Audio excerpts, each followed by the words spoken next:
they're like, okay, there's a new white one, so we can't do that. And they're like, oh, there's a new yellow one, which is why they got rid of the Wario one as well. But again, and no Mario on screen right now. We got the redhead. We got Ginger still. Alright, so I feel like a lot of this is gonna be like, how does DNA play around Shield Monado? Because like, if he can get his combos with Shield Monado out of like outside of like with it on cooldown, he can really get good damage off. But like whenever Shield Monado like is available, yeah, that's gonna really hamper his ability like to get those huge strings. The way I like to think about it, Hunk, is that you can think about like, I mean, you know how to fight item characters, right? Yes. If they have a projectile item, it's very important to know what your character can also do with that item, as NZ unfortunately self-destructs his first stock, switching to Smash instead of Jump Monado right there, which it didn't even look like he really needed, but whatever, misinputted, I suppose, and just didn't make it on the way back up, which is unfortunate for him. And there's one good thing about this matchup right there. That was Shield Monado in between the jab. But like he was still stuck in the jab, so like that actually I feel like that was a better trade for Jay, sorry, for DNA, simply because like he now burned all of his Shield Monado, got some like alright %, but mainly the ink was a huge factor. So like now for the next like 13 or so seconds, he puts Shulk in a position to get up throw up here, and he gets essentially side spiked off that up B. Wow. Yeah, it's rough, man. He's not even able to really start to show what counterplay he's going to really be doing against Shulk. I was going to say, it's sort of reminiscent of what a character would do against, like, an item character, you know? It's very important in whatever that matchup is, say you're fighting a youngling, to know, oh, what item combos can my character do? And that is pretty much the name of the game against Shulk, except it's in melee form instead. It's in the meat. It's knowing what characters, what combos that your character can do based on whatever Shield Monado he's in. Knowing where Shulk is going to go when he has Jump Monado, and instead of just doing whatever your character's bread and butter is, jumping out and putting a hitbox where you know the character is going to be. That is how you fight Shulk. You got to play his game in that department. And if I'm being honest, I think there are ways to get around it. But NC is not looking but like good right it's now. not even just Shield Monado that you have to like tailor your combos towards. Like early Smash Monados, as well as even like Buster Monado, since he also is taking more hit stun, he's taking more damage, so it's going to be dealing a little bit more hit stun just because of how the hit stun formula works. I mean, knockback, sorry, just because of the knockback formula works. Alright. Really good forward air, keeping his distance. He is in Max Monado right now. With almost max rage. That is going to stack on each other. Oh, beautiful call out, jumping. Yeah, he's really looking enough. The slight pineapple, though. That was a shame because I feel like Hunk. I feel like he was going to start bringing some stuff back there, if I'm being honest, because you saw how he comboed out of that Jump Monado. He didn't jump far enough to the point where he was like, oh, I need to catch this guy off guard right now. I need to, you know, get him off the side. He jumped just slightly back enough where he knew that the forward air was going to be safe, but unfortunately he just kind of dipped a little too low. Yeah, but like also like that early jump beforehand, he knew that he couldn't really safely go for double fair off stage. Like he can survive it, yes, but that puts him like he would not only whiff the fair, but that he'd also put himself in prime position to get reverse edge guarded. So by going back onto ledge and like waiting to go back onto ledge, that kind of like puts your opponent in a 50-50 where like, is he gonna swing anyways, or like should he go low? And it kind of like whittles down their options just by like reducing the amount of time they have to pick their options. Alright, let's see if NT can play this a little bit better. I think if he already just, like, you know, mobs out the SDs, I think he's already going to be playing a little bit better. I mean, I was liking the stuff that he was putting out at the end of that game. I mean, he was spacing his aerials right. He was in Smash Monado when he needed to be, knowing that was when he needed to start really trying to choose some early kills. And he literally self-destructed twice in that last game. That's pretty important, you know. That's pretty important for taking away in a 3-stock game, if you know what I'm talking about. So also, as long as he mops that up, I think he'll be fine. It also seems like he's being a lot faster with his Monado switches. That was something I was going to commentate on, that like his Monado switches seemed kind of slow, but now like he has fire momentum going. It's a really bad spot for JDNA. Wow, dying at 70 to Smash Monado up smash. Very unfortunate. He put on no % there, and he still has a long way to go in that stock. Oh yeah, for sure. Oh, right. And I like the jump right there, knowing that the Shield Monado was going to go away. Really interesting. right, so he has a little bit. He has a little bit longer. Shield Monado not on deck, but yeah, it's definitely on deck now. So DNA really needs to watch out for his how he combos him. Yep, great Shield Monado afterwards, but DNA still on top of it, going for the jab extension. Smart stuff. Smart stuff. Ooh, that double fair is going to take it. Wow, and it's looking like pretty much a reverse situation of the last game already. Up 3 stocks to 1 is NZ, showing that he may be down but not out at all. Looking very poised to be able to take this game potentially, and that's a fresh stock. Smart way. A fresh charge Shield Monado, I should say. Yep, Shield Monado down. Not to pop that. And he's almost at up your percent. I think it probably starts working at like about 100, 110. Yep, alright, yeah, this is definitely, if he doesn't have Shield Monado, he's definitely, like, has to really watch out what he does. Alright, now he's out of percent, so it's gonna be a lot of just playing neutral. Yeah, that's something I see, like compared to Christmas, like, Christmas is so good at, like, hitting those, like, those lead traps with bombs, but, I've seen a lot of missed bombs from these other Inklings. The other Inklings are definitely good, but, like, it's just an interesting dichotomy with, like, how they fare against, like, the PR'd Inkling in the state. Right. I haven't really seen, I haven't even really seen DNA use too many of those splat bombs. He's never really, oh, just as I say that, there you go, there's one all the way from neutral. What I was gonna say is that I haven't really seen him use any of those in the neutral, or not in the neutral, by the ledge as much. He's never really gotten NZ in a ledge trap situation for him to really do that.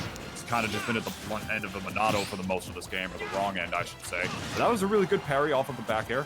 Not gonna get too much off of it. Still in shield Monado, launching all the way. Nice low recovery, yeah. He just waited out that down air, and I was also waiting out the smash Monado, so like Shulk didn't really have anything to put him in a bad position anymore. Smart stuff. This is the kind of situation where if NZ like doesn't just overextend or get anything too big for his britches, even before DNA was at like 122, this is such a situation where if he just holds his ground, recognizes that he's the one who is winning this matchup in terms of range, there is absolutely no reason that he shouldn't have taken that game unless he did anything bad, like overextending or just using the wrong Monado at the wrong time for no real reason. But he played his cards right really well there when he was in advantage, which is really a beautiful thing to see. Honestly, both of these players in disadvantage, it's like they didn't seem to really like know how to really break the mold for the most part when both of them were down. NZ in the first game, unfortunately, due to his SDs, but this time DNA from just not being able to get in on that big old Monado. So we're going to go to game 3 because of that, huh? Yeah, I really like how he used the side B at the end there. That was a very smart adaptation, just like knowing the fact that you have such reduced airspeed with Shield Monado on. But because like the crit backslash does have such high base knockback that even with all the nerfs that your moves get when you have Shield Monado, you could set up for an edge guard just like he did. And he put himself in prime position, like smart awareness on everything. NZ really showing that he does know this character. Saying NZDs is what he should say, at least. I don't know if he does it. I don't know NZ. We're sitting here on a Wi-Fi tournament, so I can't say. But if I was him, you already know. We're getting to know NZ though. Just getting to know him. Yeah, he looks like Shulk. He put a picture of himself on his token to show how much he looks like Shulk. And he has a Monado. That's what I know.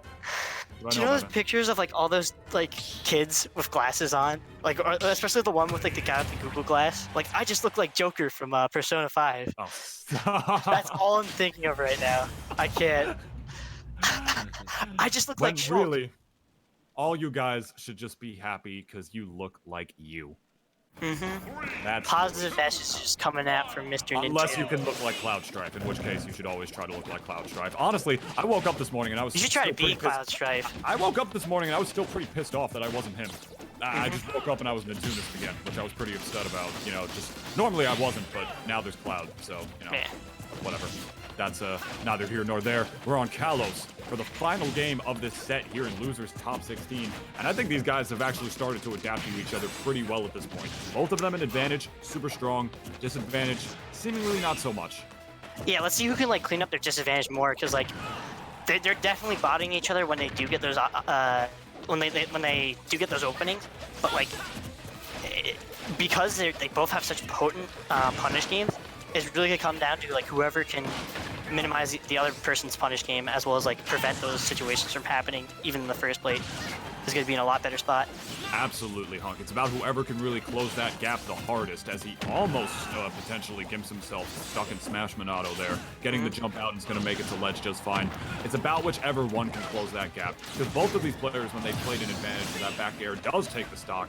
Both of them, when they were advantage, was just so good. In that second game there, we just saw when NZ was up the stock. I mean, at the end of the day, it wasn't even just about the Monados. It was just about keeping his distance with that sword. In the last game, Shulk, you know, as that forward smash takes the stock.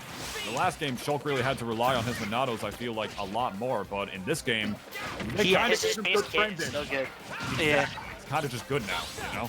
Something that like I feel like a lot of players haven't been picking up on is like the fact that like DNA has been using a lot of these like side Bs just for the slow, because what that does is that helps negate all the bonuses of shield of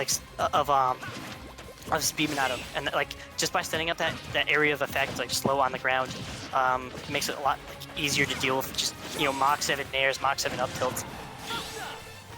All right.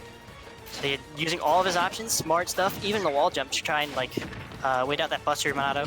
Tries to go for the either air dodge in or roll back. All right, I hate to bring up comparisons again, but I mean, Shulk is literally Bowser, man. Did you see that forward air? It was so beautifully spaced. He jumped back enough with it, knowing that he was going to roll, and just caught him with the hit right below him instead. It does sort of a full arch like Bowser's forward air. Oh yeah, those huge sweeping forward airs that just like arch in front of you are probably some of the best like spacing tools in the game, because you just recede with them. Yeah, especially with like the ones that go underneath the character. Yeah, it's a very bread and butter Shulk thing to know how to use forward air properly and to be retreating with those in neutral, because it's just such a wonderful move. Back air taking the stock though, 2-1. Yeah, he got caught throwing the splat bomb because like he backed off because he knew that like with jump Monado he has such good airspeed that he could just kind of like fly off the ledge and go really high. But he also was so laggy that like NZ was able to just kind of abuse the fact that he was in startup and kill him for it. All right, good anti-air nair. Yeah, DNA like definitely needs to like, because although they mitigate this weakness, one of Shulk's weaknesses is like the fact that he has a lot of startup on his moves. Oh yeah, for sure. But we got already last stock already. He got his Inkling calling clutch card right when he needed it.